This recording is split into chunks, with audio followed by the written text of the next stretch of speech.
Assalamualaikum warahmatullahi wabarakatuh.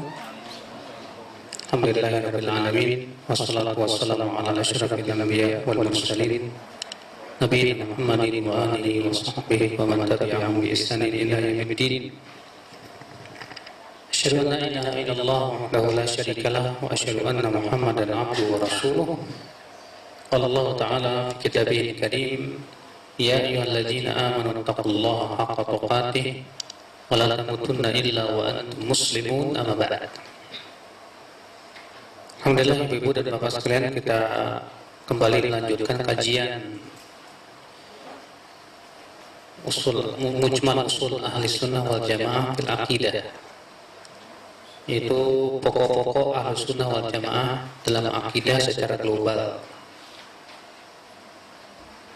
Dan kemarin kita sudah masuk ke kaidah-kaidah dan pokok-pokok dalam manhaj talaqi dan istidlal, di mana yang pertama, yang kedua, dan yang ketiga sudah kayaknya ya. Saya lupa deh kemarin itu sampai mana sih. Di mana yang pertama, masdarul aqidati huwa kitabullah wa sunnatu rasulih sallallahu alaihi wasallam as-sahihah wa ijma'us salafis salih. Dasar akidah kita itu adalah Al-Quran, hadis yang sahih, dan ijma' para ulama, para sahabat.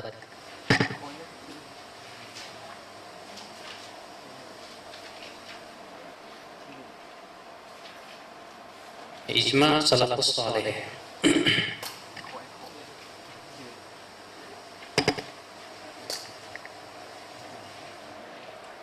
Itu sudah kita bahas. Yang kedua, kullu ma shahha min sunnati Rasulullah SAW wajib qabuluhu wa in kana ahadan.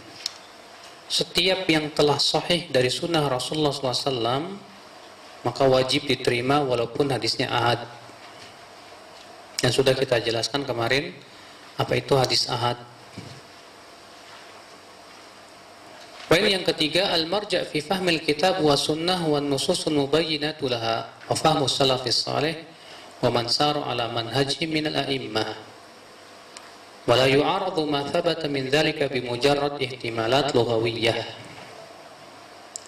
Kata beliau, al-marja'u, tempat kembali atau tempat rujukan, fi fahmi, di dalam memahami al-kitab wa sunnah, al-Quran dan sunnah.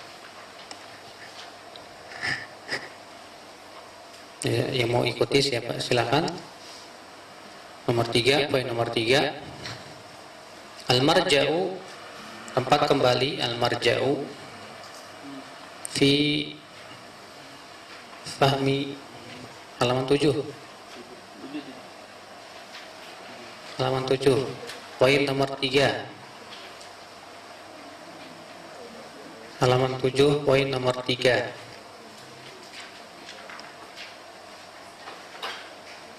Iya, al-marja'u fi fahmi al-kitabi was sunnati. Diharokati aja dulu ya. Al-marja'u fi fahmi al-kitabi was sunnati huwa an-nususu al-mubayyinatu laha. An-nususu al-mubayyinatu laha wa fahmu as-salafi as-salihi wa fahmu as-salafi as-salihi wa fahmu as-salafi as-salihi waman sara ala waman sara ala nahjihim. Akhwat, ada bukunya kan? Hah? Ada. Waman sara ala nahjihim mina al-a'immati minal a'immati wala yu'aradu, wala yu'aradu ma thabata, ma thabata min dzalika, ma thabata min dzalika, min dzalika bimujarradi, bimujarradi ihtimalatin, bimujarradi ihtimalatin lughawiyatin, bimujarradi ihtimalatin lughawiyatin. Kita terjemahkan ya satu-satu ya. Al-marja'u, al-marja'u itu tempat rujukan gitu. Al-marja' tempat rujukan, rujuk. Rujuk itu bahasa Arab sebetulnya. Rujuk. Al-marja' artinya tempat rujukan. Fi di dalam, fahmi memahami, faham bahasa Arab. Bahasa Indonesia itu banyak dari bahasa Arab. Fi di dalam fahmi memahami Alkitab wa sunnah, Al-Quran dan sunnah. Huwa yaitu, huwa yaitu an-nususu nas-nas, nusus jamak nas.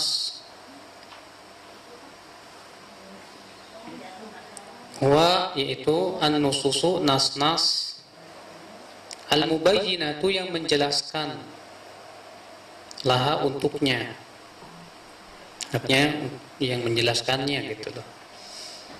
Itu nas-nas yang menjelaskan untuknya, laha untuknya. Wafahmu dan pemahaman, wafahmu dan pemahaman as-salafi, salaf, as-saleh yang saleh, salafus saleh. Sudah kita pernah definisikan bahwa salaf itu siapa? 3 generasi yang utama. Waman dan orang, wa artinya dan, man orang, ya man itu artinya siapa. Waman dan orang atau dan siapa gitu. Saro yang berjalan, saro yang berjalan ala di atas manhajihim, manhaj mereka. Dan orang yang berjalan di atas manhaj mereka, minal a'immah dari para imam. A'immah itu jamak dari imam-imam. Ya, minal a'immah dari para imam. Wala dan tidak boleh yu'aradu ditentang,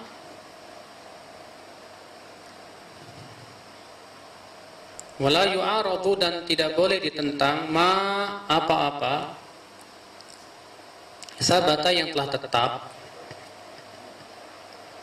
ma apa-apa sabata yang telah tetap, min dzalika dari itu, bi mujarradi dengan semata-mata,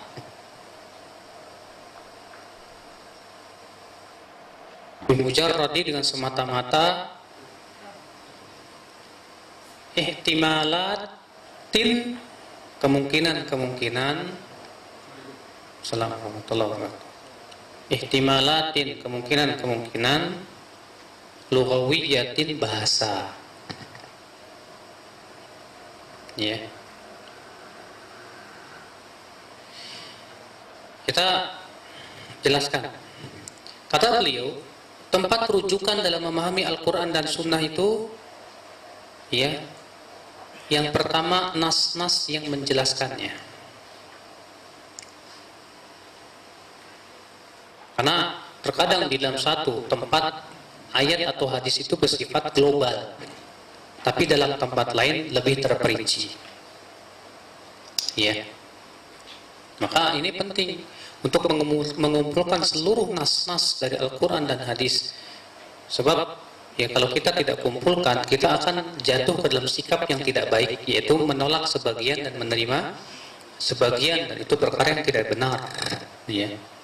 Contoh misalnya, ya kalau kita ingin menjelaskan suatu hadis Nabi Shallallahu Alaihi Wasallam, kita harus melihat nas yang lain. Contoh misalnya Rasulullah SAW pernah ditanya oleh seorang sahabat tentang albir, kebaikan.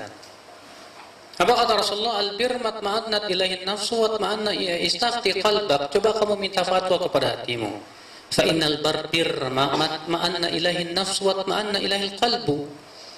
Karena kebaikan itu hakikatnya yang membuat hatimu tentram dan jiwamu tenang. Nah, sekarang kalau ada orang berdalil dengan hadis ini, oh berarti kita nggak perlulah ya melihat Al-Quran dan hadis, yang penting hati kita udah tenang, dah kita anggap itu sebagai sebuah kebaikan. Maka apakah seperti itu pemahamannya? Jawabnya tidak. Ya.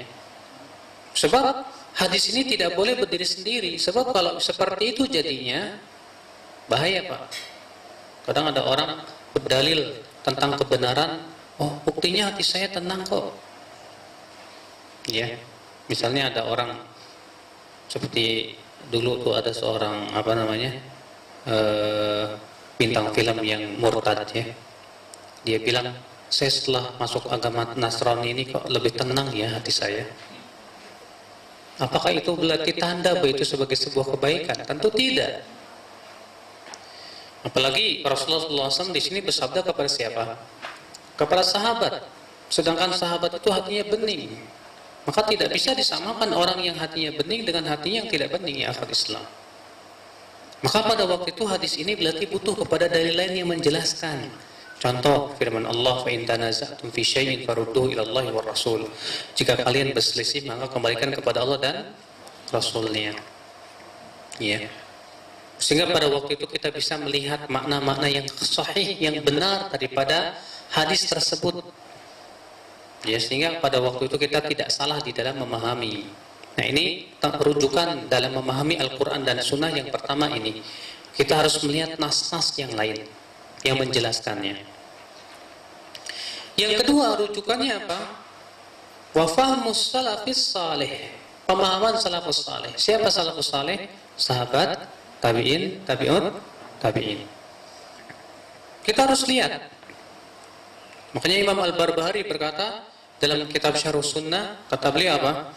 Fanzur rahimakallah kullaman sami'ta kalamahu min ahli zamanik fala ta'jalan hatta tanzura fihi hal takallama fihi ya wahidun min ahadun min as-sahabah am ahadun min al-ulama.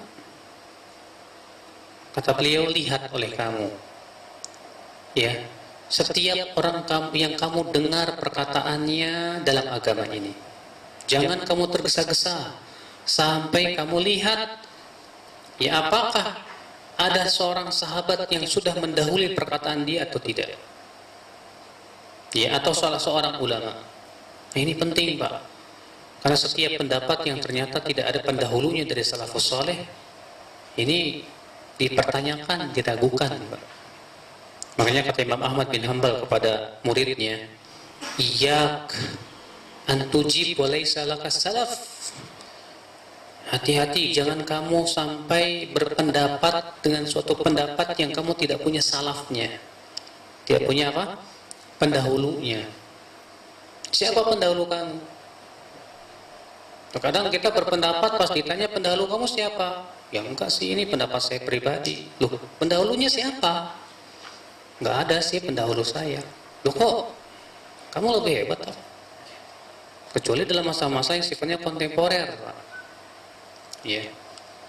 Seperti di zaman sekarang misalnya ada orang berpendapat begini, baca Al-Fatihah di belakang imam itu bid'ah. Gak boleh, katanya, bid'ah. Kita tanya, kamu mengatakan baca Al-Fatihah di belakang imam itu bid'ah, siapa pendahulu kamu? Saya yakin kalau dia mencari tidak akan pernah mendapatkannya. Yang terjadi para ulama berselisih antara yang mengatakan tetap wajib baca, antara yang mengatakan kalau Al-Fatihah, kalau jahar diam, kalau sir baca, dan yang antara yang mengatakan diam dalam seluruh keadaan. Tidak ada satupun ulama yang mengatakan itu bid'ah. Nah sekarang kalau antum mengatakan itu bid'ah, siapa pendahulu antum? Kenapa para ulama tidak ada yang menghukumi bid'ah, atau antum mengatakan bid'ah? Jangan-jangan antum bikin bid'ah itu namanya. Kenapa? Karena para ulama sepakat tidak mengatakan bid'ah, antum sendiri mengatakan bid'ah. Ini namanya bikin-bikin atau menyelisih seakan-akan ijma' kaum muslimin bahwa itu bukan perkara yang bid'ah. Ya, siapa pendahulu Anda dari salafus saleh? Hati-hati, Pak. Ya. Demikian pula orang yang mengatakan misalnya ini boleh. Siapa pendahulu Anda? Ini penting akal Islam, azakumullah. Makanya ya Syekh Albani rahimahullah pernah ditanya oleh Syekh masyhur. Syekh, kata Syekh Albani, kata Syekh masyhur muridnya, kenapa engkau tidak mengatakan bahwa jamaah kedua itu haram? Engkau hanya mengatakan makruh. Padahal dalil yang menyatakan bahwa jamaah kedua itu tidak boleh tegas sekali, jelas sekali, kata beliau. Apa kata Syekh Albani? Laisa li salafun fi hadza. Saya enggak punya salafnya. Saya enggak punya apa? Salafnya. Jadi saya enggak berani mengatakan itu haram karena enggak ada salafnya terdahulu. Itu para ulama itu hati-hatinya minta ampun, Pak. Kalau kita kan ya baru menuntut ilmu aja petantang petenten, alah bid'ah itu. Salaf ente siapa? Enggak tahu. Ya. Ini musibah ya akhir Islam, azakumullah. Maka sekali lagi penting akhi ya, kalau kita berpendapat dengan pendapat suatu pendapat apapun dalam masalah agama ini, penting untuk kita lihat ada enggak pendahulu kita. Ya dari kalangan salafus saleh terutama. Ya supaya kita tidak aneh sendiri. Ya berpendapat tapi tidak punya pendahulu, dan ternyata setelah diperiksa semua pendahulu kita tidak sesuai dengan pendapat kita. Ya, bisa terjadi seperti itu, Pak. Semua pendahulu kita dari kalangan sahabat, tabi'in, tabi'ut tabi'in tidak ada yang sesuai dengan pendapat kita. Bisa terjadi. Kenapa? Karena kita tidak pernah melihat dan menengok pendapat salafus saleh. Sebuah contoh misalnya Ibnu Hazm ketika mengatakan musik itu halal, tidak ada salafnya. Siapa salafnya Ibnu Hazm? Iya. Semua yang diriwayatkan dari Imam Malik dan bahwa penduduk kota Madinah katanya itu menghalalkan gitar, ternyata riwayatnya semuanya lemah, tidak ada yang sahih. Yang hak bahwa Ibnu Hazm nggak punya salaf, nggak punya apa? Salaf, ya nggak punya pendahulu dari para ulama. Ikhwatul Islam, azakumullah. Nah ini ya tempat rujukan kita yang kedua apa? Pemahaman salafus saleh. Yang ketiga, wa man sara ala manhaji minal a'immah, dan orang yang berjalan di atas manhaj mereka dari para imam. Siapa itu? Para ulama. Ya, penting Pak kita rujuk ke ulama, Pak. Kenapa? Karena para ulama yang paling paham. Para ulama itu enggak disebut ulama kecuali kalau mereka sudah menguasai Al-Quran, hadis, dan ilmu-ilmu alat yang mendukungnya, Pak. Maka dari itu kita harus mengenali siapa imam, siapa ulama. Jangan sampai kita mengulamakan orang yang bukan ulama. Ya. Nah, disinilah penting kita merujuk kitab-kitab para ulama, syarah-syarah hadis misalnya. Kita rujuk bukunya Ibnu Hajar Al-Asqalani Fathul Bari, bagaimana beliau mensyarah hadis tersebut. Kitabnya misalnya Imam Nawawi dalam kitab Syarah Al-Minhaj ya, atau yang lainnya. Dari situ kita bisa memahami, walaupun tentunya para ulama terkadang salah di dalam memahami suatu hadis Nabi SAW, bisa jadi. Maka pada waktu itu kita tidak mengklaim bahwa mereka itu maksum.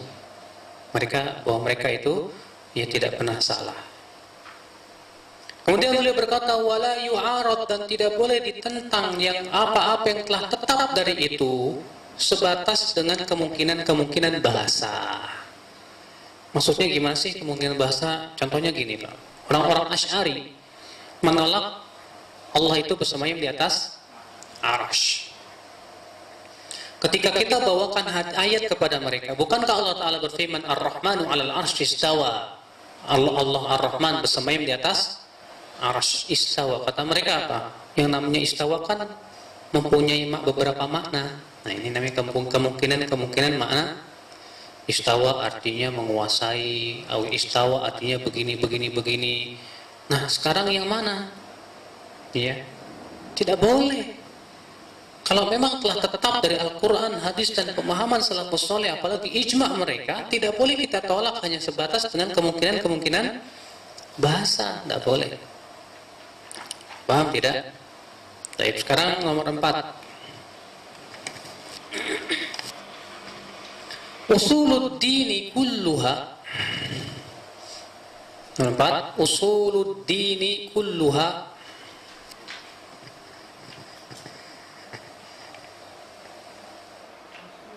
qad bayyanaha an-nabiyyu sallallahu alaihi wasallam.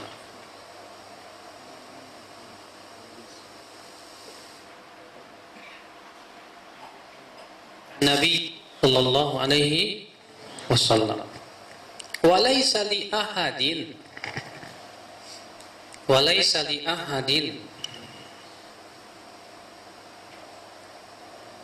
an yuhditha syai'an walaysa li ahadin an yuhditha syai'an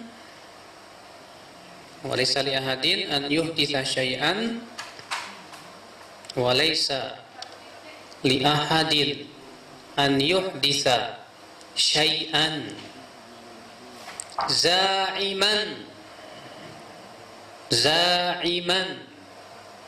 annahu minad dini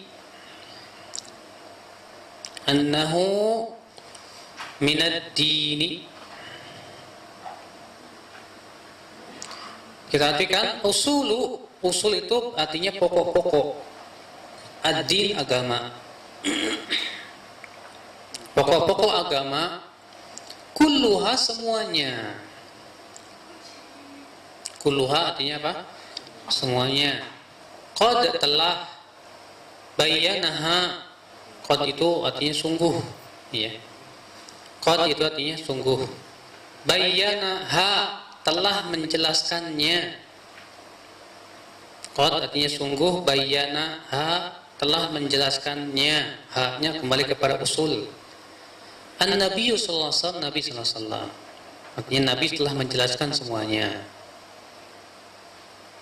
Walaisa dan tidak boleh li ahadin untuk seorang pun.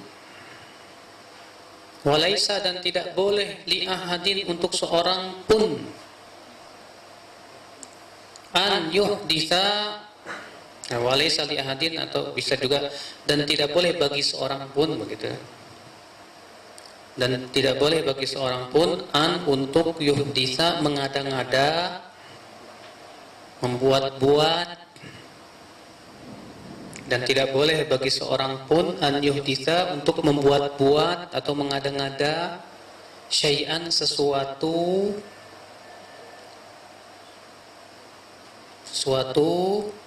za'iman dengan klaim,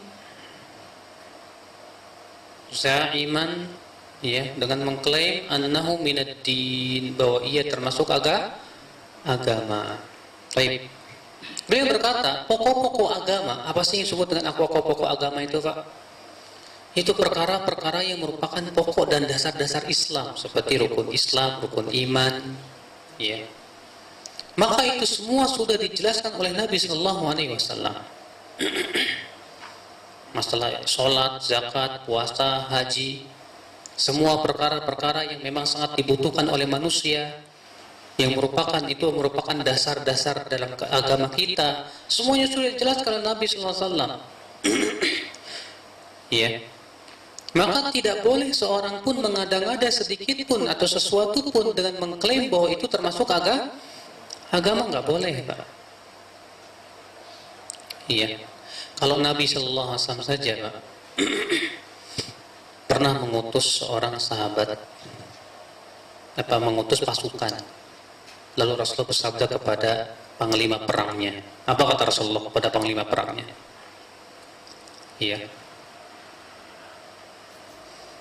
Kata beliau, kalau terjadi sesuatu, ya, maka hukumilah dengan Al-Quran dan Sunnah.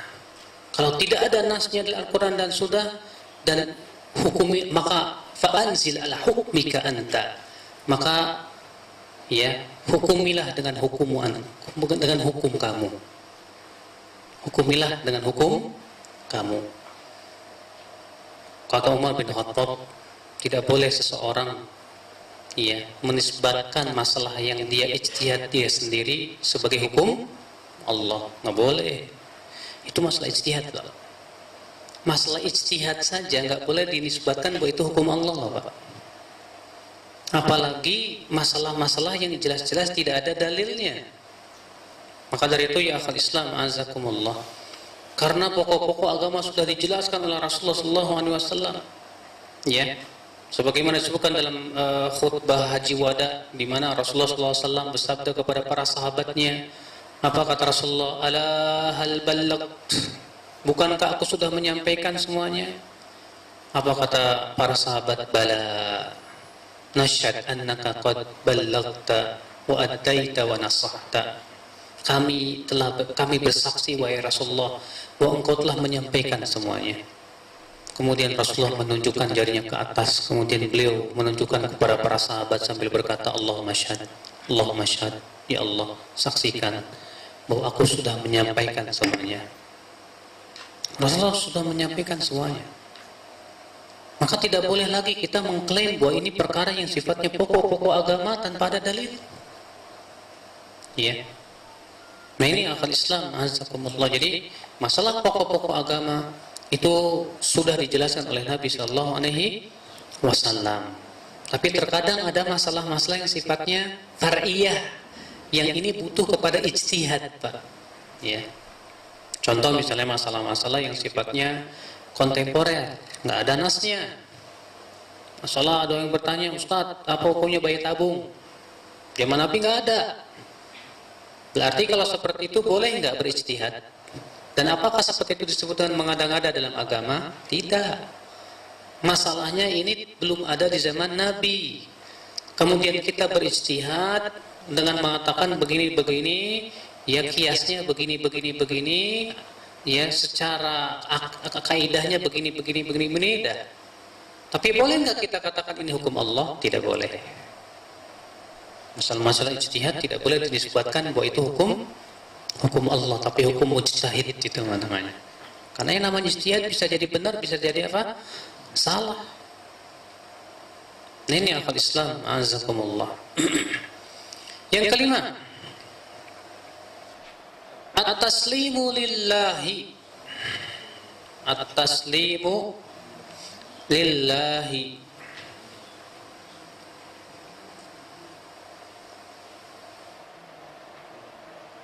At-taslimu lillahi wa li rasulihi sallallahu alaihi wasallam. At-taslimu lillahi wa li rasulihi sallallahu alaihi wasallam, zahiran wa batinan.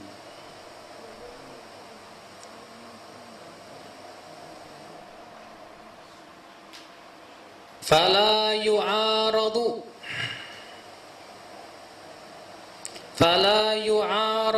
شيء من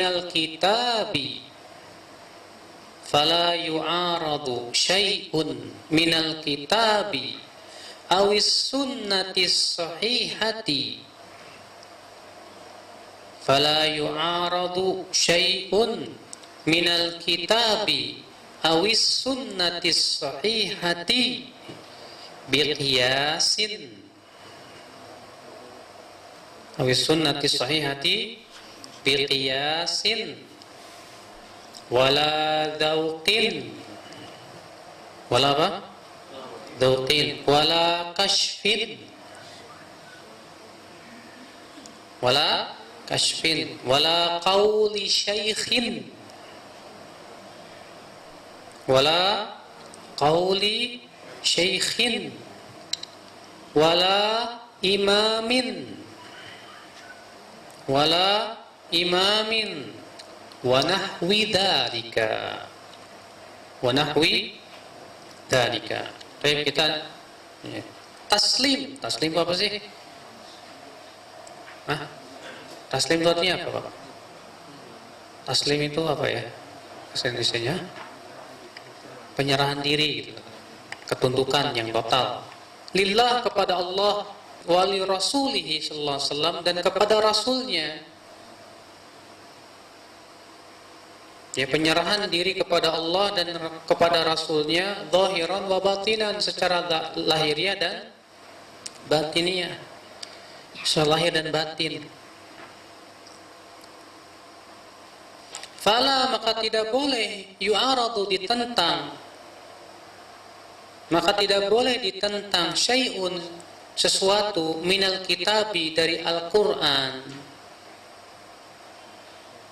Maka tidak boleh ditentang sesuatu dari Al-Quran, awis sunnati sahihah, atau sunnah yang sahih, biqiyasin, dengan qiyas. Artinya ya, Al-Quran dan hadis yang ditentang dengan qiyas.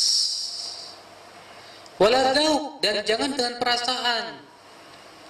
Dzauq. Wala kasyf, dan bukan dengan kasyaf. Nanti akan kita jelaskan apa itu kasyaf. Ini istilah orang sufi ya, tasawuf. Wala qauli syaikhin, dan jangan dengan perkataan syekh. Ya, dan tidak boleh ditentang dengan perkataan syekh. Wala imam, tidak pula imam. Wa nahwi dzalik, dan sebagainya. Kita bahas, kata beliau, taslim kepada Allah dan Rasulnya secara lahiriah dan batiniah. Allah Ta'ala berfirman di dalam surat An-Nisa ayat 65. Fala wa rabbika la yu'minuna hatta yuhaqqimuka fima shajara bainahum thumma la yajidu fi anfusihim harajan mimma qadaita wa yusallimu taslima. Tidak, demi Rabbmu, mereka tidak beriman. Sampai kapan? Sampai mereka menjadikan kamu sebagai hakim dalam perkara yang mereka perselisihkan. Kemudian mereka tidak mendapatkan rasa berat untuk menerima keputusanmu, dan mereka taslim dengan sebenar-benarnya taslim. Lihat di sini Allah bersumpah bahwa seseorang berimannya tidak sempurna sampai memenuhi 3 syarat. Syarat yang pertama, menjadikan Rasulullah SAW sebagai hakim dalam perkara yang diperselisihkan. Syarat yang kedua, ya, kita tidak merasa berat terhadap keputusan Rasulullah walaupun tidak sesuai dengan keinginan kita. Dan yang ketiga, kita taslim, ketundukan yang total kepada Allah. Taslim, Pak. Dan untuk menjadi hamba yang taslim ini bukan masalah yang mudah. Kenapa? Karena manusia punya hawa nafsu. Manusia punya syahwat. Seringkali untuk taslimnya total kepada Allah itu berat sekali. Makanya kata para ulama, orang yang lebih mengedepankan hawa nafsunya nggak mungkin taslim. Orang yang mengedepankan syahwatnya nggak mungkin bisa taslim. Hanya orang-orang yang bisa melawan hawa nafsu dan syahwatnya yang bisa taslim. Makanya taslim ini memang luar biasa. Derajat yang sangat tinggi dari seorang hamba yang bisa betul-betul menyerahkan dirinya kepada Allah Subhanahu wa Ta'ala. Dan dia merasa ridho dengan ketentuan Allah yang Allah berikan kepada dia, sabar menghadapi berbagai macam ujian-ujian yang menimpa dia. Taslim luar biasa. Ya. Secara lahiriah dan batiniah, artinya terkadang ada orang, Pak, taslimnya sebatas badannya doang, tapi hatinya ngedeng kesel gitu loh. Ya. Misalnya sebuah perusahaan, pemimpinnya bilang, oh kamu Haji, kamu ya pelihara jenggot yang dipelontos itu. Dia dipelihara sih pelari, tapi hatinya kesel aja gitu. Aduh, kalau bukan karena bos gue sih nggak mau gue. Nah, ini namanya taslimnya dengan apa? Lahiriah doang, tapi hatinya tidak taslim. Ya. Dan itu adalah merupakan ciri daripada orang munafik, Pak. Orang munafik itu taslimnya sebatas dengan badan. Kenapa? Karena orang munafik takut kepada Rasul sallallahu alaihi wasallam. Ya, sehingga akhirnya mereka terpaksa mengucapkan 2 kalimat syahadat. Mereka terpaksa sholat, zakat, puasa. Kenapa? Hanya sebatas untuk mendapatkan keamanan saja di kota Madinah dan pengakuan bahwa dia seorang muslim. Padahal hatinya itu penuh dengan rasa berat sekali. Jadi ingat, taslim itu bukan dengan hanya sebatas dengan badan, tapi juga dengan hati juga, ya akhul Islam azakumullah. Ya, penuh keikhlasan kita menerima semua perintah Allah dan menjauhi larangannya. Lalu beliau berkata, dan tidak boleh Al-Quran dan hadis yang sahih ditolak oleh apa? Qiyas. Ya, nggak boleh Al-Quran dan hadis ditolak sama qiyas. Contoh misalnya, ya, Al-Quran atau hadis Nabi bersabda, Rasul bersabda apa? La nikah illa biwali. Tidak sah nikah kecuali dengan wali. Atau ada orang berkata, tapi kan secara qiyas akad nikah itu sama dengan akad jual beli. Ya, sebagaimana berjual beli nggak perlu wali, akad nikah juga nggak perlu. Nah, ini namanya menolak apa? Dalil dengan qiyas, nggak boleh. Kata Imam Syafi'i, innama yusarul ilal qiyas inda darurah. Qiyas itu boleh dipakai kalau darurat saja, kalau sudah tidak ada dalil. Kalau sudah tidak ada dalil baru pakai qiyas. Selama masih ada dalil nggak boleh qiyas dipakai. Ya. Makanya Pak, ya, di zaman sekarang ini ketika orang-orang pengetahuan tentang Al-Quran dan hadisnya lemah dan keinginan untuk mencari dalil dari Al-Quran dan hadisnya lemah, selalu yang mereka gunakan sebelum mencari dalil apa? Qiyas, analogi. Padahal penggunaan qiyas itu nanti setelah kita cari Al-Quran hadisnya, dalilnya nggak ketemu, baru pakai qiyas. Kalau kita belum apa-apa udah pakai qiyas aja. Padahal kita belum mencari mana dalilnya dari Al-Quran dan hadis Nabi Shallallahu Alaihi Wasallam. Maka kata beliau, maka Al-Quran dan hadis tidak boleh ditolak oleh qiyas, tidak boleh. Tidak pula oleh perasaan dzauq kita. Nah, terkadang kita untuk mengamalkan sesuatu perasaan tuh gak enak, ya, gak enak sama tetangga lah, gak enak sama orang lah, iya. Ketika kita mau mengamalkan sunnah Nabi terkadang gak enak Pak. Contoh aja, sunnah Nabi ketika kita makan terus kita jilatin tangan nih. Kadang kalau lagi makan di restoran jilatin tangan gak enak juga nih. Ya padahal itu sunnah Nabi kan. Jangan ditolak hanya karena tidak sesuai dengan perasaan. Dzauq. Dan istilah daripada dzauq ini sebetulnya juga diambil dari istilah tasawuf. Ya. Dzauq itu sebetulnya istilah tasawuf. Wala kasyaf. Kasyaf itu juga istilah tasawuf. Jadi kasyaf itu artinya katanya terbuka tirai yang gaib. Untuk sampai kepada derajat kasyaf ini Pak, seorang harus menyiksa diri dengan wirid, dikir. Ya saya punya teman, dia 10 tahun, 12 tahun Pak dalam Thariqat Naqsyabandiyah. Dia cerita ke saya. Jadi kami itu Ustadz, tata cara ibadahnya adalah malam-malam kumpul. Nanti ketika berzikir itu kita diminta untuk mengingat wajah si mursyid. Nanti kita berucap la ilaha illallah, la ilaha illallah, la ilaha illallah terus ya. Semalam suntuk Pak nggak tidur. Nanti ya saking ininya, saking bersungguh-sungguhnya akhirnya apa? Tato pingsan. Wah. Nah kalau sudah pingsan nih katanya sudah mulai fana. Ya sudah mendekati kasyaf. Ya. Nah nanti lama-kelamaan dia bisa tuh, ya, ketika dia berzikir tiba-tiba terang. Nah, ini sudah sampai kepada derajat kasyaf. Ya, kata teman saya, kalau saya Ustadz waktu itu sudah tingkat tinggi, jadi baru 5 menit dikir aja udah kelihatan terang. Saya bisa melihat sesuatu yang tidak bisa dilihat orang. Ini namanya kasyaf. Iya. Nah kalau sudah bisa melihat dengan kasyaf seperti itu, dia menganggap dia sudah sampai derajat yang sangat tinggi.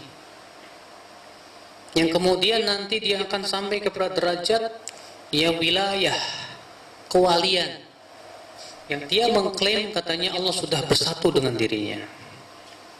Di saat itulah mereka mengatakan, saya tidak butuh lagi syariat Nabi Muhammad. Ya. Nah, sering kali dalam dunia tasawuf, kasyaf itu dijadikan dalil. Wali-walinya katanya bisa melihat sesuatu yang kita tidak bisa lihat. Makanya menurut dunia tasawuf, ilham atau wangsitnya para wali itu dalil. Mimpinya wali itu apa? Dalil, kata mereka. Kenapa? Karena tidak mungkin wali itu salah. Makanya menurut orang tasawuf, wali itu maksum. Menurut keyakinan orang tasawuf, wali itu apa? Maksum. Ya. Nah, dari tasawuf inilah orang-orang Rafidhah mengambil. Nah, orang-orang Rafidhah mengatakan imam mereka maksum. Orang tasawuf mengatakan wali mereka maksum. Jadi sebetulnya Rafidhah sama tasawuf itu adik kakak. Ya, mirip lah.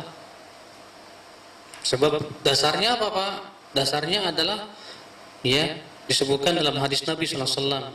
Fa'idha ahbabtuhu, apabila aku sudah mencintainya, fakuntu sam'ahu alladhi yasma'u bih, maka aku akan menjadi pendengaran yang ia mendengar dengannya, menjadi penglihatan yang ia melihat dengannya, menjadi kaki yang ia berjalan dengannya, menjadi tangan yang ia bergerak dengannya. Oh, berarti seorang wali itu penglihatannya, matanya mata Allah, gak mungkin salah.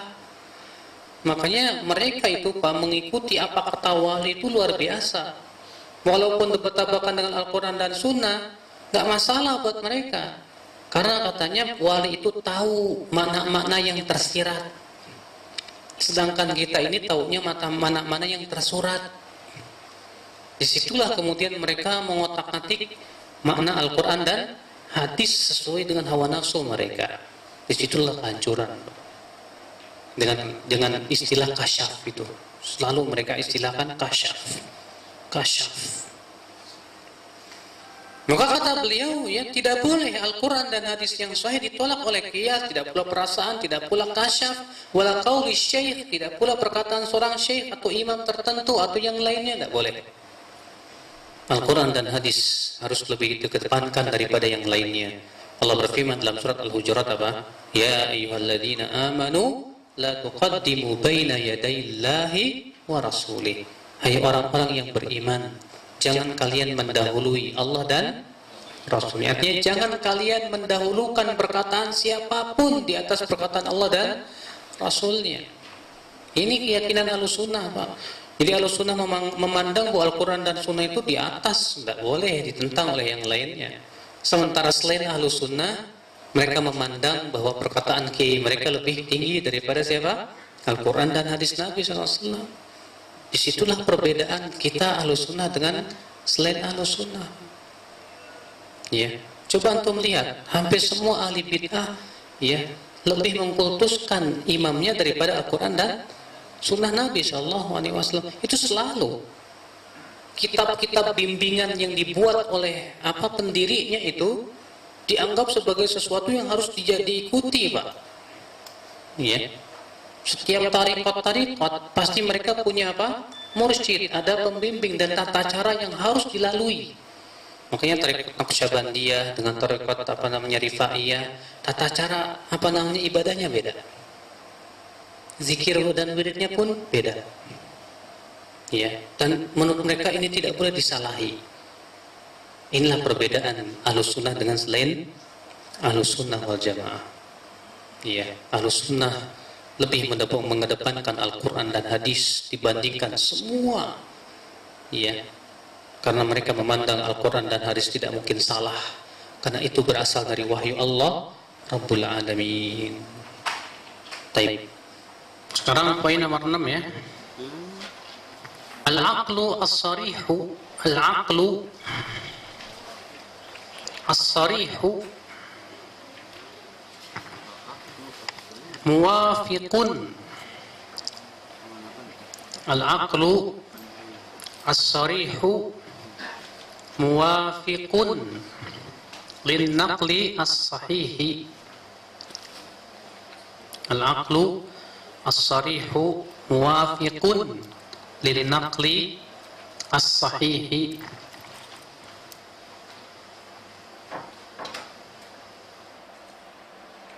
wala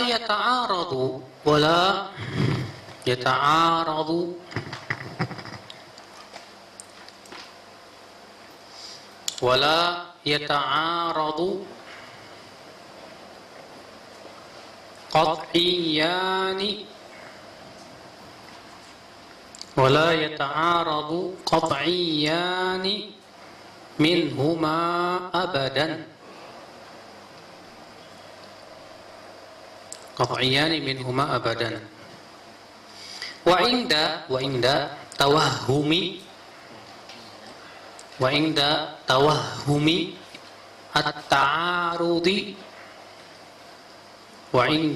tawahhumi at-ta'arudi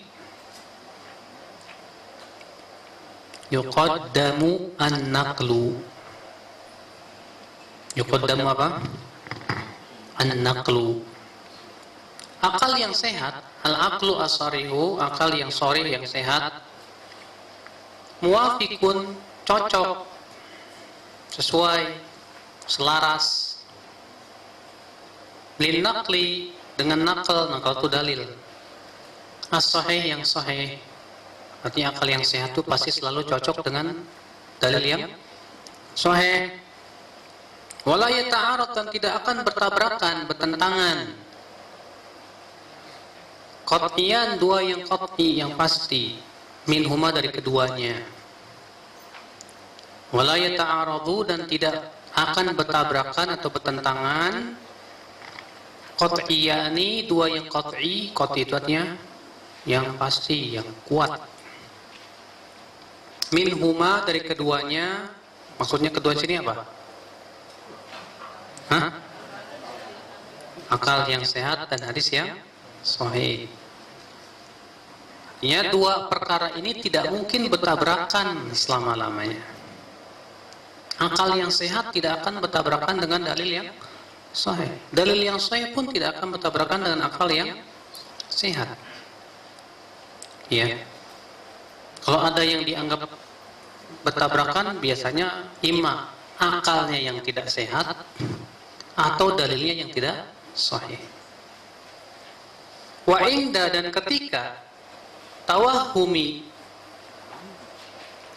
dan wa inda, dan ketika tawahum itu artinya dugaan, perkiraan. At-ta'arud, pertentangan, artinya ketika ada dugaan adanya pertentangan. Pertentangan antara apa dan apa? Akal dan dalil. Yuqaddam, maka didahulukan an-naqlu, nakal, yaitu dalil. Beliau berkata, akal sehat akan selalu cocok dengan dalil yang sahih. Kalau ada orang mengatakan bahwa ada dalil yang sahih tidak sesuai dengan akal, biasanya akalnya error. Akalnya apa?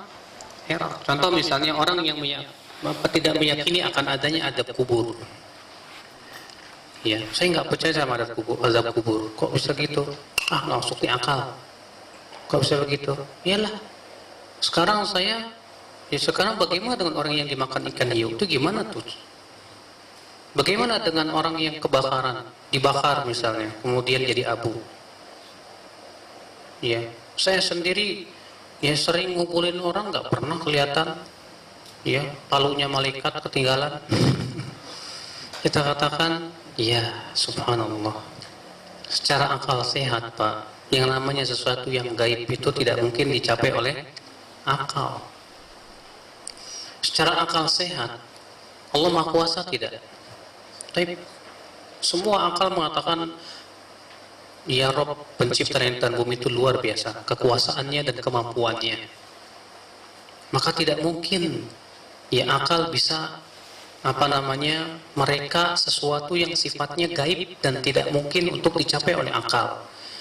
Maka secara akal itu sendiri, akal akan berkata, ini perkara-perkara yang sifatnya gaib yang tidak bisa dipikirkan oleh akal.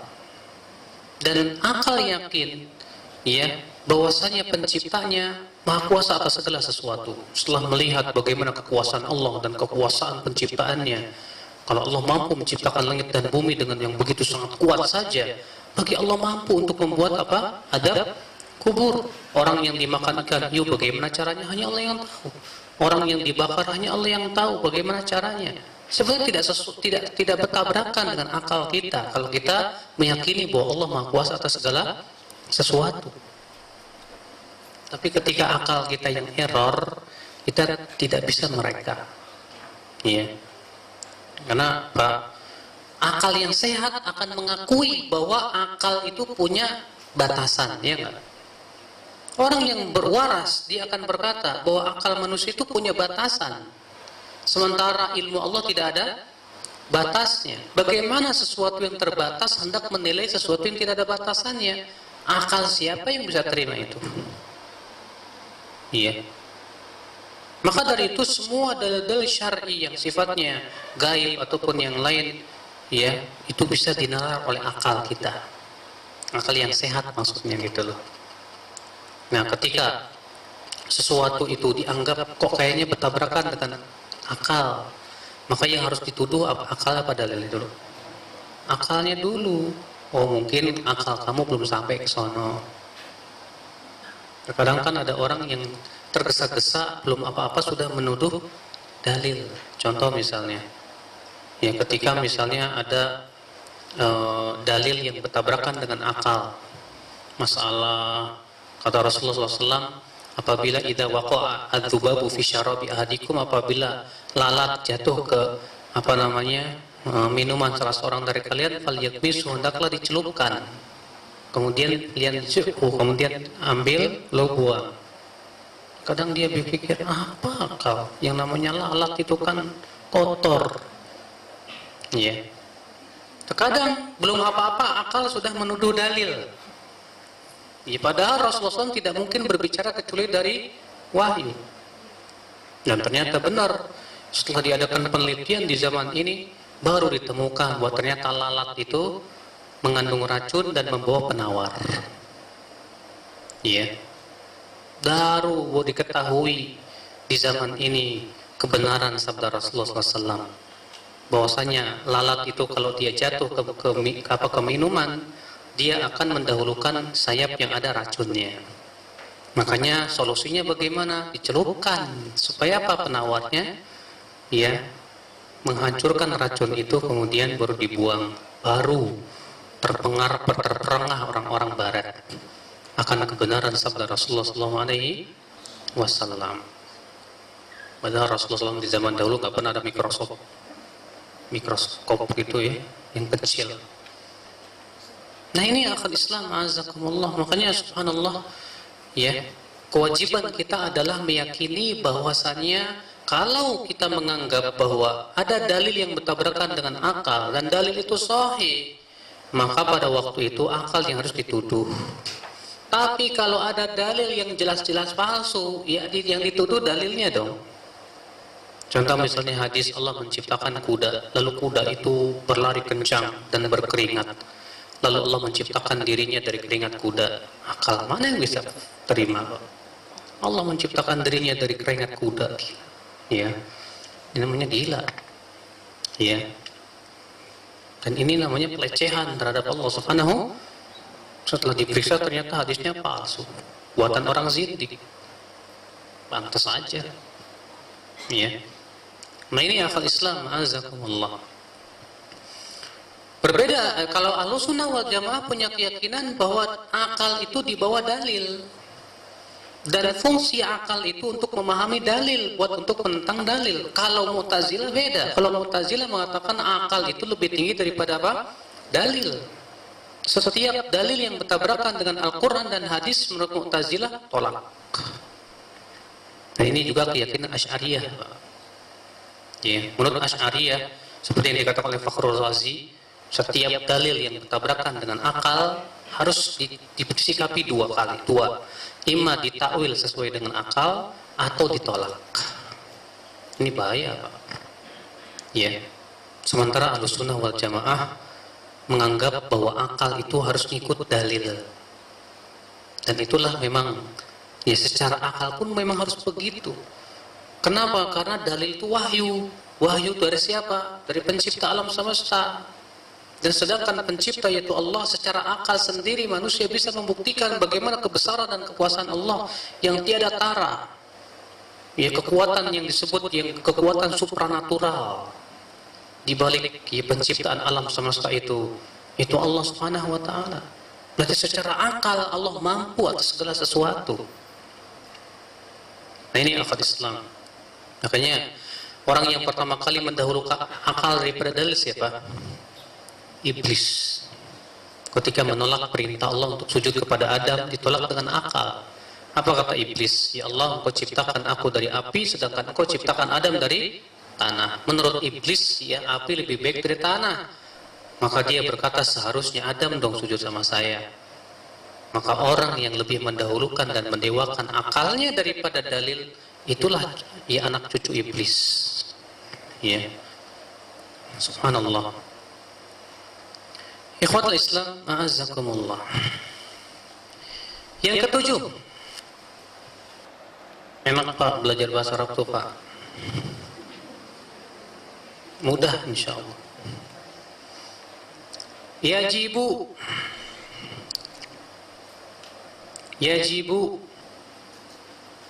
al-iltizamu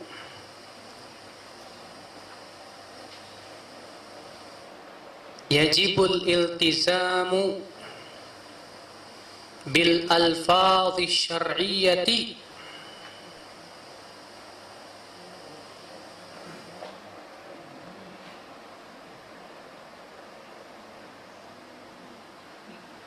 yajibu al-iltizamu bil alfadhi asy-syar'iyyati fil aqidati.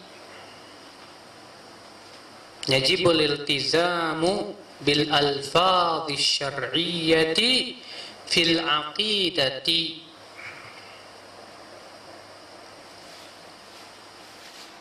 wa tajannubu al alfadhi al bid'iyyati wa tajannubu al alfadhi al bid'iyyati. Kita terjemahkan dulu itu. Yajibu wajib. Yajibu wajib. Fi'il mudhari dari wajaba yajibu. Yajibu wajib al-iltizam berpegang bil alfaz dengan lafaz-lafaz asy-syar'iyyah syariat. Wajib berpegang dengan lafaz-lafaz syariat fil aqidati dalam akidah. Dalam apa? Akidah. Wa tajannubu dan menjauhi al-alfaz lafaz-lafaz al-bid'iyyah yang bid'ah. Lafaz-lafaznya apa? Yang bid'ah. Bapak dan Ibu sekalian, dalam masalah akidah kita harus berpegang dengan lafaz-lafaz syariat. Lafaz-lafaz yang ditunjukkan oleh Al-Quran dan hadis Nabi SAW jangan diganti dengan lafaz-lafaz yang lain. Kenapa? Lafaz Al-Quran, lafaz hadis itu lafaz yang paling bagus. Saya berikan contoh misalnya Pak, ya di zaman sekarang, ya banyak orang mengganti lafaz-lafaz syariat dengan lafaz-lafaz modern. Ya. Sebuah contoh misalnya, dalam syariat lebih dikenal dengan istilah tazkiyatun nufus, ya, pensucian jiwa, berdasarkan firman Allah Subhanahu wa taala, ya, qad aflaha man zakkaha, sungguh telah beruntung orang yang mentazkiyah jiwanya. Tapi kemudian di zaman sekarang diganti dengan lafaz manajemen kolbu. Ini kan lafaz yang sangat jauh berbeda, Pak. Ya, manajemen apa? Menata. Tapi lafaz tazkiyah itu lebih dalam maknanya daripada sebatas memanage. Manage itu bahasa Arabnya idaroh, Pak. Makanya disebut manajer, mudir. Mudir itu manajemen. Ya, mudir sekolah siapa? Bahasa Indonesia apa? Manajemen, manajemennya, manajernya. Ya. Lafaz tazkiyah itu yang ditetapkan oleh Al-Quran dan hadis. Jangan diganti, sebab itu lebih bagus, lebih dalam maknanya. Jangan diganti sama yang lainnya. Ya. Lafaz zuhud. Zuhud itu lafaz Al-Quran dan hadis. Tapi kemudian di zaman sekarang diganti dengan istilah tasawuf. Ya. Padahal jauh berbeda antara lafaz tasawuf dengan lafaz zuhud yang ditetapkan oleh Al-Quran dan hadis. Zuhud, Pak.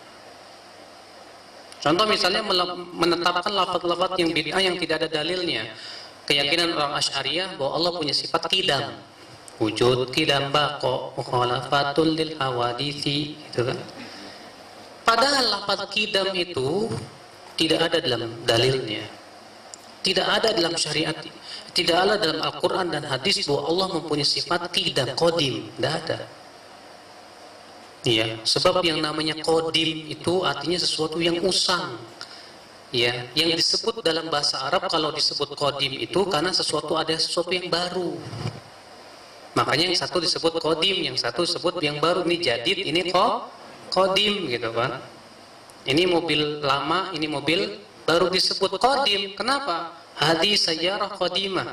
Ini ya mobil yang lama. Ini kenapa disebut mobil yang lama? Karena ada yang baru. Nah ini jelas cacat. Tapi orang-orang Asy'ariyah menetapkan bagi Allah sifat qidam. Dan itu lafaz yang bid'ah kata para ulama. Yang ditetapkan oleh syariat hanyalah al-awwal. Allah berfirman huwal awwalu wal akhiru wal zahiru wal batin. Ya. Makanya lafaz. Demikian pula orang Asy'ariyah menetapkan bagi Allah ya sifat mukhalafatun lil hawadits. Mukhalafah lil hawadits. Yang tentunya pemahaman Syiah Asy'ariyah dengan pemahaman Ahlussunnah sangat jauh berbeda dalam masalah ini. Nah, di sini ya akhir Islam kita padahal Allah menerjemahkan dalam ayat dengan firman-Nya laisa kamitslihi syai'. Itu lafaz yang benar. Tapi diganti sama mereka mukhalafatun lil hawaditsi. Ya, tidak serupa dengan hawadits. Hawadits itu jamak dari hadis, artinya sesuatu yang makhluk. Berarti Allah tidak boleh sama dengan makhluk. Dalam artian Allah tidak boleh disifati di atas. Kenapa kalau Allah berada di atas? Berarti Allah butuh tempat. Itu makhluk, kata mereka. Makanya mereka menolak Allah Subhanahu wa taala berada di atas. Sementara lafaznya Al-Qur'an apa? Laisa kamitslihi syai', tidak serupa dengan apapun. Maka kalau kata-kata tidak serupa dengan apapun, tidak masalah kalau kita katakan Allah berada di atas. Kenapa? Ya, penetapan bahwa Allah berada di atas atau bersemayam di atas arsy tidak mengharuskan bahwa Allah butuh tempat, tidak. Bahkan kata tempat itu sendiri lafaz yang ditetapkan oleh Al-Quran dan hadis. Ya Pak ya? Betul nggak Pak? Iya. Kita lanjutkan. Wal alfadul mujmalatu wal alfadhu al mujmalatu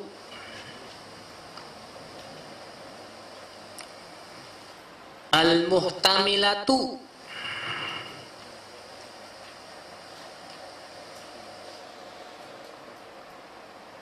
al-alfadhu al-mujmalatu al-muhtamilatu lil khata'i was-sawabi lil khata'i was-sawabi.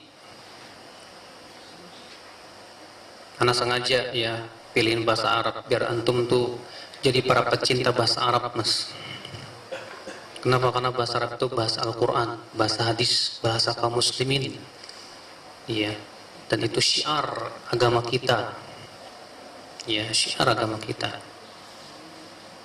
Wal alfadhu al mujmalatu al muhtamilatu lil khata'i was-shawabi yustafsaru an ma'naha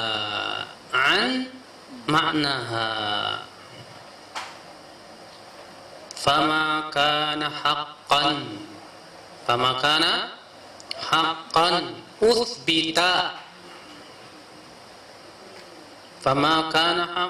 uthbita bilafdhihi syar'iyyi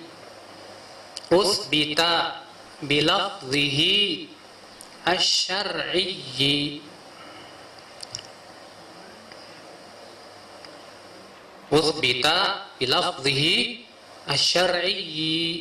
wa ma kana batilan rudda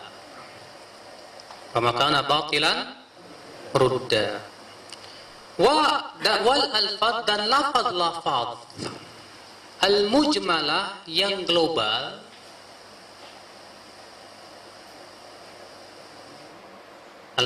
itu yang apa? Yang global. Al muhtamilatu yang mengandung kemungkinan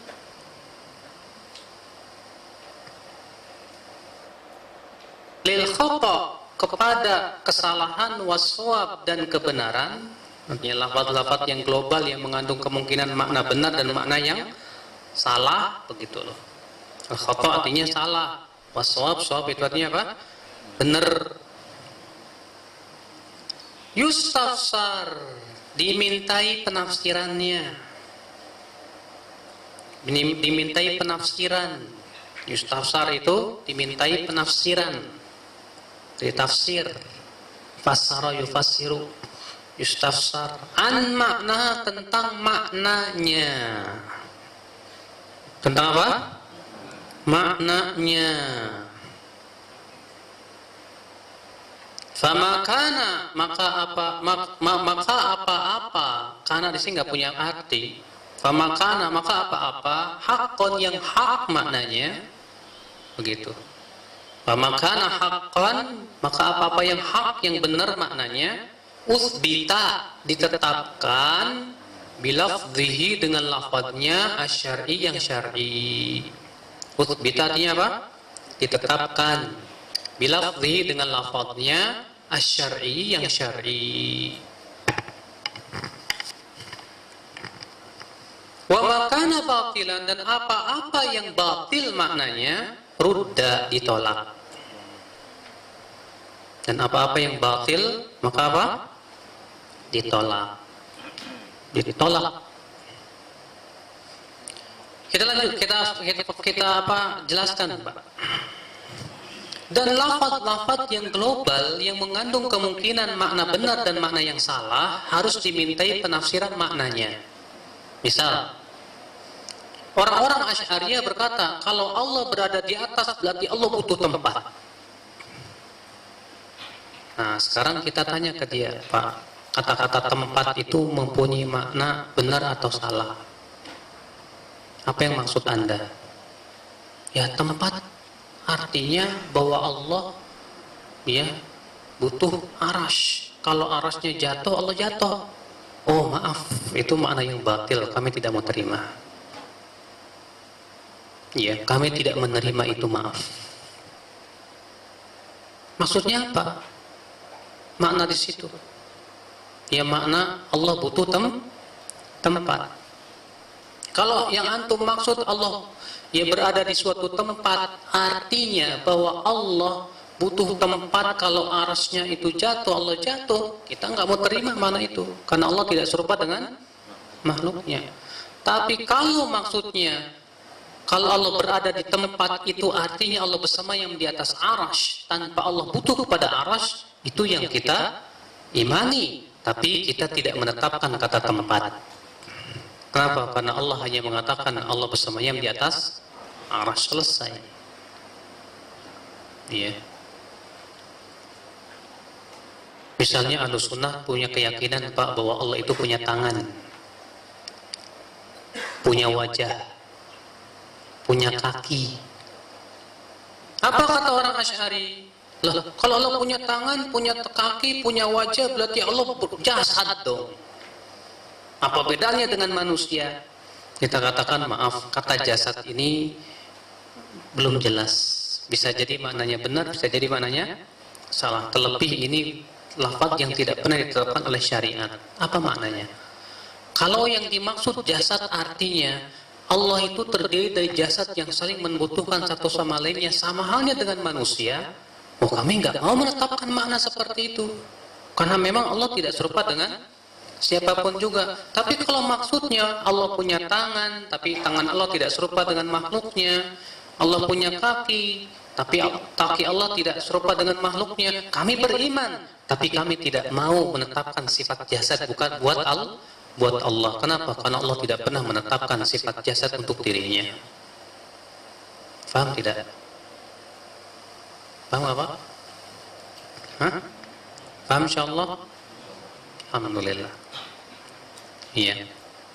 Nah, ini yang dimaksud dengan beliau itu begini, Pak. Karena terkadang, Pak, orang-orang Asy'ariyah, Mu'tazilah itu suka memberikan konsekuensi yang batil gitu loh, Pak. Ya, ketika misalnya Allah turun ke langit dunia, ya, berarti konsekuensinya katanya Allah berarti butuh kepada tempat, berarti Allah Subhanahu wa taala dilingkupi oleh jihad yang 3, kanan, kiri, atas, belakang, bawah. Oh, gimana itu? Sama dengan makhluk dong. Ya, karena ente ini mikirinnya seakan-akan Allah sama dengan makhluk. Coba kalau ente mikirinnya Allah tidak serupa dengan makhluknya, selesai sudah, gampang sebetulnya. Ahlussunnah itu gampang banget. Cuma masalahnya dia mikirinnya seakan-akan Allah itu kalau berada di atas arsy, oh berarti Allah butuh tempat. Ya, itu karena kamu menyerupakan Allah dengan makhluknya. Coba kamu tidak serupakan Allah dengan makhluknya, ya tidak akan susah. Allah punya tangan, akhirnya dipikir-pikir, ya punya tangan, ada jempol, ada curug, ada masa Allah punya begitu? Nggak mungkin ini, katanya. Subhanallah, itu kan yang salah kamu. Siapa salah kamu mikirin? Akhirnya yang kamu pikirkan jempol kamu.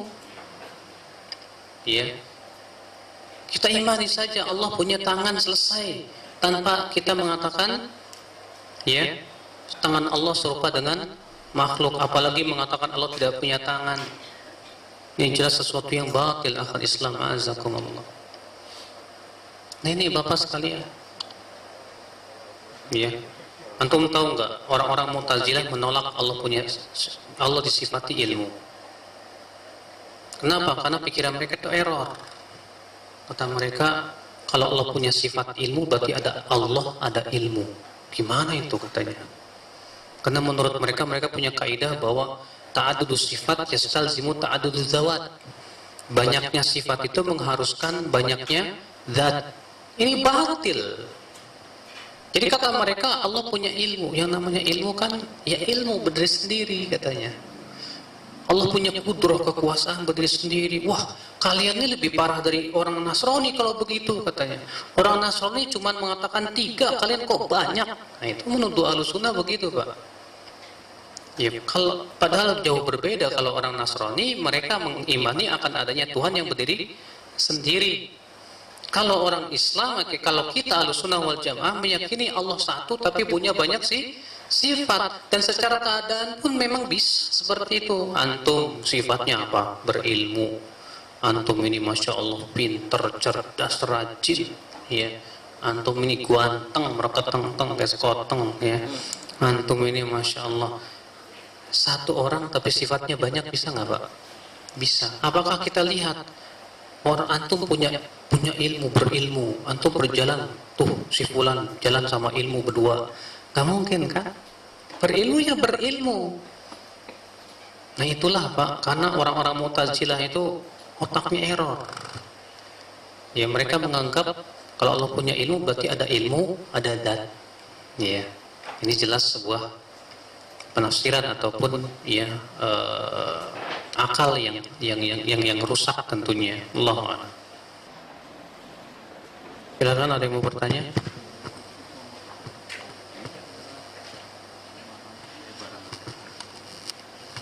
Assalamualaikum Ustaz. Assalamualaikum warahmatullahi wabarakatuh. Ana ingin menanyakan hujah di buku Sifat Sholat Nabi, Syekh Albani kan mengatakan bahwa kalau kita sholat yang terdiri 1 kali salam duduknya iftirash. Nah, mohon hujan. Assalamualaikum warahmatullahi wabarakatuh.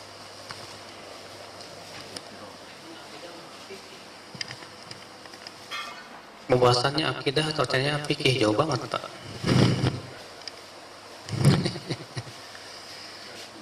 Ini ikhtilaf para ulama tentang apakah duduk iftirash di rakaat yang kedua atau tidak.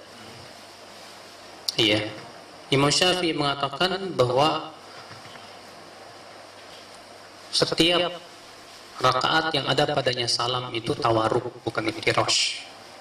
Berdasarkan riwayat Abu Dawud, maka idza jalasa fi raq'atil lati yusallimu fiha, ya, kata disebutkan dalam lafaz itu adalah Rasulullah apabila duduk di rakaat yang ada padanya salam, beliau duduk tawarruk. Atas dasar ini Imam Syafi'i mengatakan bahwa setiap duduk yang ada rakaat padanya salam tawarruk. Imam Ahmad, Imam Malik mengatakan, ya, dalam hal ini ada 2 hadis. Hadis yang pertama hadis secara umum bahwasanya Rasulullah setiap 2 rakaat itu duduknya iftirash. Terlebih dalam hadis Wa'il bin Hujr disebutkan bahwa Rasulullah pernah sholat 2 rakaat dan duduknya iftirash.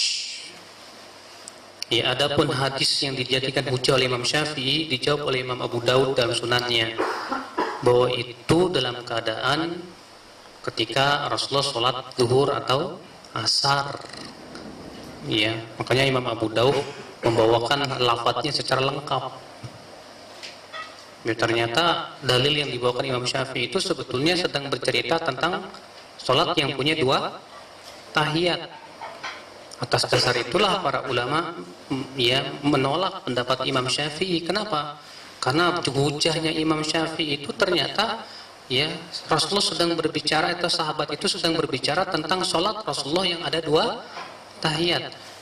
Tidak sedang berbicara sholat Rasulullah yang ada 1 tahiyat. Sementara hadis yang lain yang secara mutlak seperti hadis Aisyah mengatakan wa kana idza jalasa fi raka'atain adalah Rasulullah apabila duduk 2 rakaat beliau mengucapkan tahiyat dan duduknya iftirash. Dan ini mutlak. Maka dari itu pendapat yang dipilih oleh ya jumhur, dan ini pendapat Imam Ahmad, Imam Malik, dan dipilih juga oleh Syekh bin Baz, Syekh Al-Utsaimin, Syekh Al-Bani, bahwa untuk 2 rakaat demikian pula setiap sholat yang ada padanya 1 tahiyat saja, maka yang disunahkan adalah iftirash.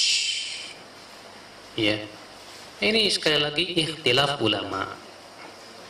Ikhtilaf ulama. Apakah siaran di TV ya seperti berita atau khabar yang mutawatir?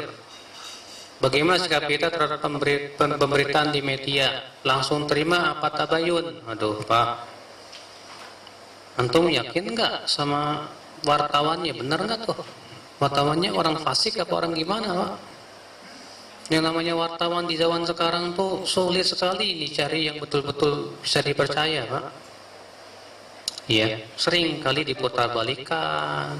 Ya, kecuali kalau memang itu berita-berita yang sifatnya masalah-masalah dunia, masalah tanaman, masalah ini, masalah itu, mungkin bisa kita terima. Tapi kalau itu berita-berita yang berhubungan dengan kaum muslimin, ya, sering kali ada kepentingan-kepentingan politik di situ. Yang kemudian apa? Ya, diputarbalikkan berita tersebut. Maka pada waktu itu hati-hati. Apalagi beritanya ngambil dari CNN.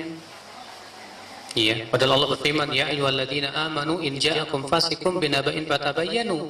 Hai orang-orang yang beriman, apabila datang orang fasik membawa berita, maka apa? Periksa dulu dengan teliti.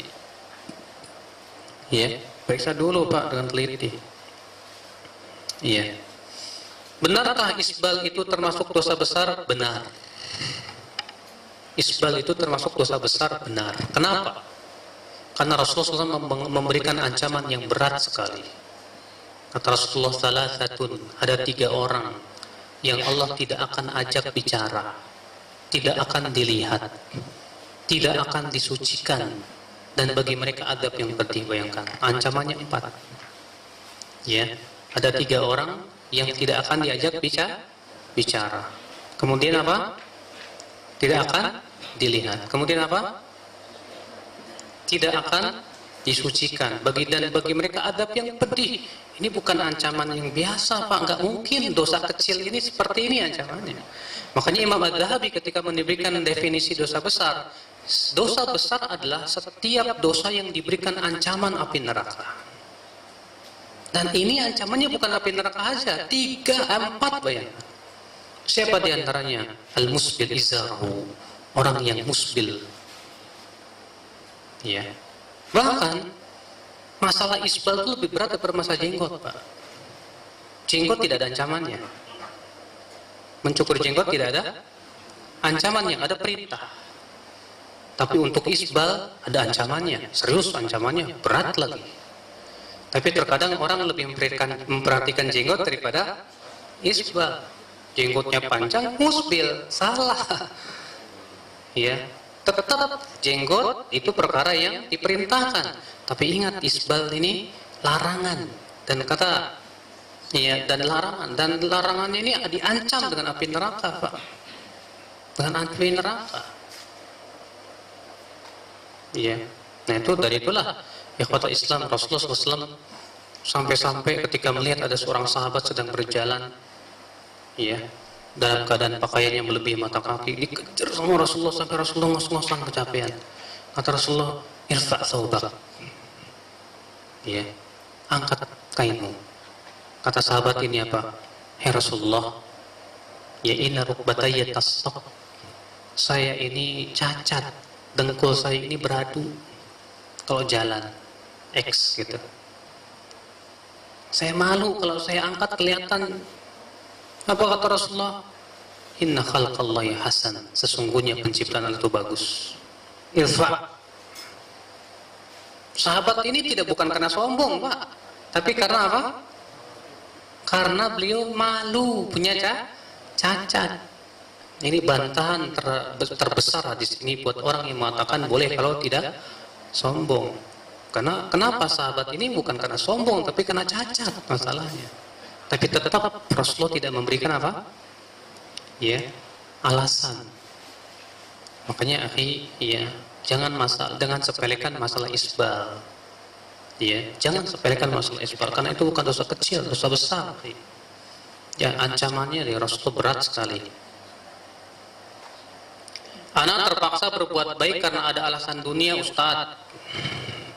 Kenapa kok bisa begitu? Tetapi karena terpaksa, anak berusaha ikhlas. Anak kan kalau tidak ikhlas tidak dapat pahala. Seandainya tidak terpaksa, sepertinya anak tidak akan melakukan kebaikan itu. Apakah anak dapat pahala atas usaha anak untuk ikhlas?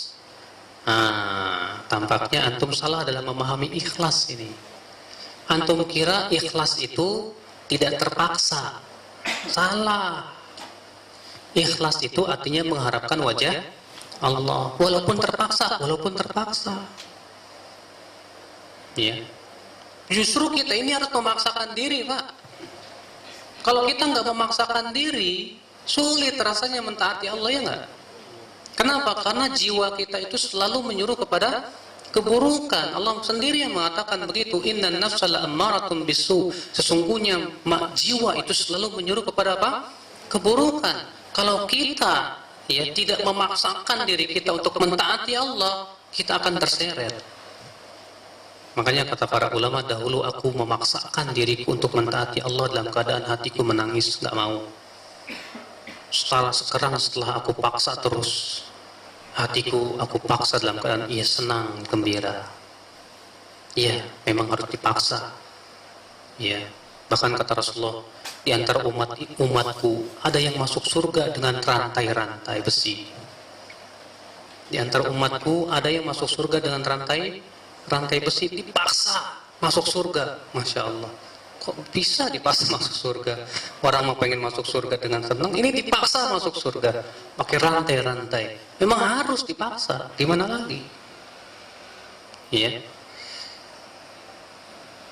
Sepertinya tidak ada urusan agama ini yang ana tahu dalilnya. Tidak ada urusan agama ini yang ana tahu dalilnya. Artinya nggak tahu sama sekali mungkin ya. Ana tahu hukum-hukum hanya kesimpulan akhir, itu pun dari penjelasan para ustadz. Jika ada yang bertanya tentang hukum suatu kepada anak, bolehkah anak jawab tahu anak atau anak bilang nggak tahu?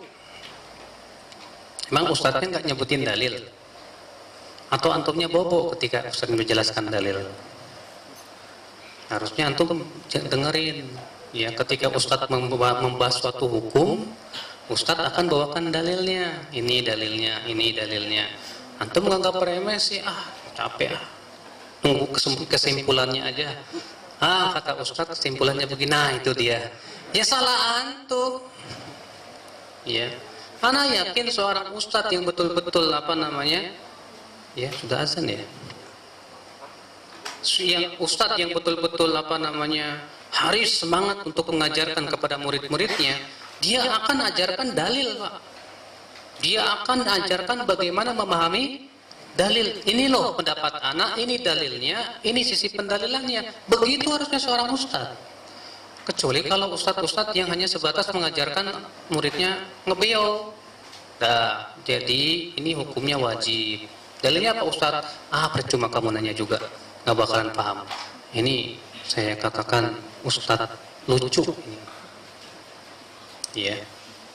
Kenapa Pak? Karena setiap kita harus berusaha untuk tahu dalilnya.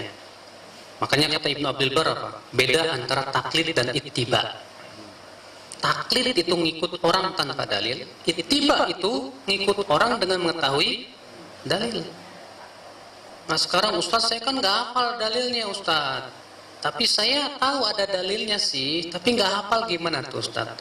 Ya udah antum bilang yang menurut yang saya pahami dari Ustadz Fulan begitu amanahnya, bahwa ini hukumnya nggak boleh.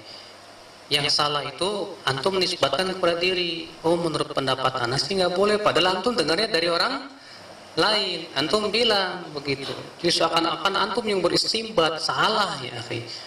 Maka amanah ilmiahnya adalah antum sebutkan dari mana kita mengambil pendapat tersebut. Yang saya pernah baca di bukunya Anu, pendapatnya Syekh Anu begini. Nah ini enak Pak.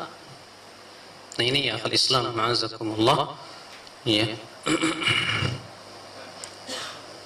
Assalamualaikum warahmatullahi wabarakatuh. Assalamualaikum warahmatullahi wabarakatuh. Untuk isbal tadi Ustaz, itu yang diancam sama 4 ancaman tadi itu isbal di celana atau isbal di lengan tangan juga Ustaz? Celana. Celana untuk lengan tangan gimana Ustaz? Itu Rasulullah hanya mengatakan isbal itu pada 3, baju, celana, sama sorban. Nah, masalahnya adalah batasan tentang masalah isbal di lengan ini tidak ada batasan, Pak. Nggak jelas dijelaskan secara syariat batasannya sampai mana. Ada yang mengatakan sampai ini, karena mengkiaskan dengan ini. Ada yang mengatakan kalau tenggelam kayak berbagi sawah atau enggak. Jadi tangannya nggak kelihatan sama sekali. Ya. Demikian pula dalam masalah imamah, isbal itu sampai kapan? Ada yang mengatakan melebihi pundak nggak boleh. Itu isbal.